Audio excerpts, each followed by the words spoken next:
Hello, my name is Imad and I'm professor at the University of Aix-Marseille.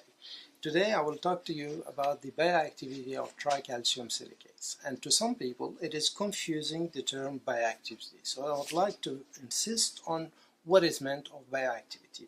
Please note that in the word bioactivity there is bio. And bio means the material should be in contact with a living tissue or with living cells.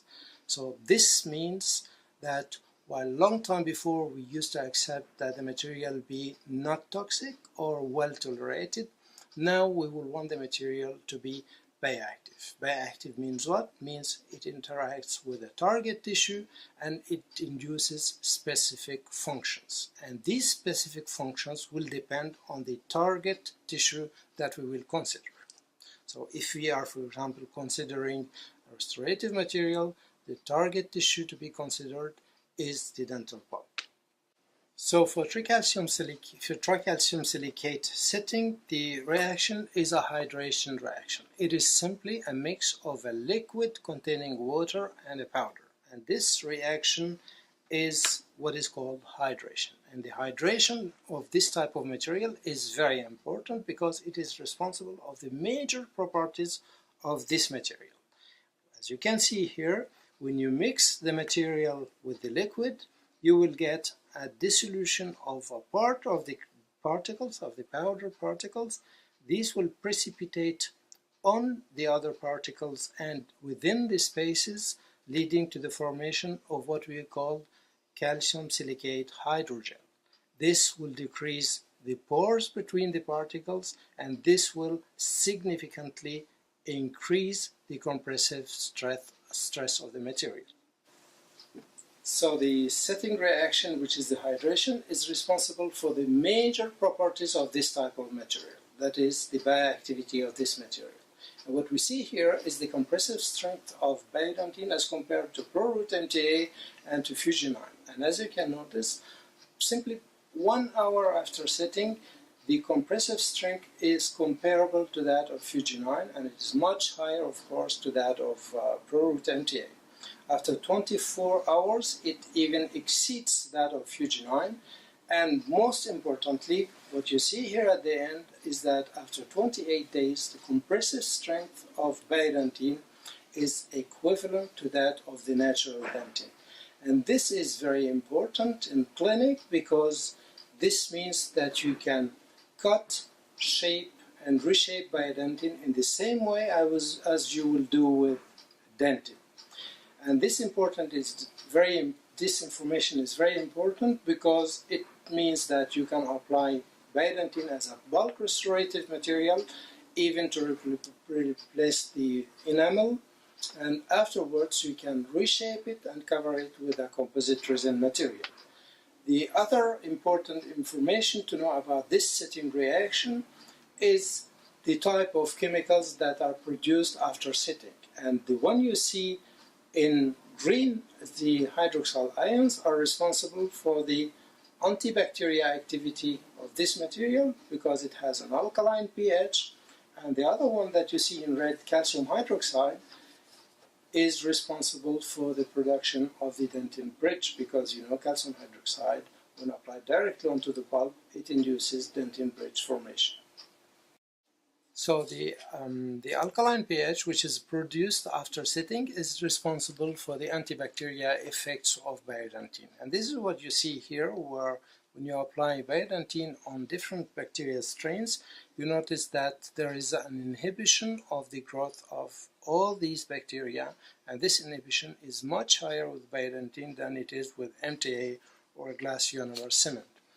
In the same way, when there is a decrease of this inflammation and the production of calcium hydroxide, this will lead to the production and the synthesis of dentin in the form of dentin bridge. This is what you see here in the human pulps after 6 months of pulp capping, and you notice that Biodentine, in the same way as MTA, it reproduced a dentin bridge in 6 weeks. And when you evaluate the inflammatory reaction within the pulp, we notice that the hard tissue, first of all, is continuous in most of the cases, and at the same time we have very slight inflammatory reaction. So as you notice with these good properties of tricalcium silicates, as you notice that they are antibacterial, they have antibacterial activities, they can induce regeneration. Some companies develop some light cured materials. This can be the type of calcium hydroxide light cured materials or tricalcium silicate combined with resins, and the question or the arguments which are raised is that this is easy to apply with a syringe, and at the same time it has a shorter setting time by light curing. And the question which crosses my mind is this a real advantage? And we should go back to think of the story again in answering this question. What is the spirit of the direct pulp capping? Is it to be fast, or is it to keep the pulp vital? If it is to keep the pulp vital, then we should forget about the speed. I was curious to know about the toxicity of this type of materials, and I found a paper indicating that light cured silicate is less toxic than two other materials, but when I look at the other materials, they also contain resins. So if we really want to compare this material, it should be compared to a control, and when we compare it to a control, this is what you see here. It looks like the material is toxic as it kills about 45% of the cells in a very short time.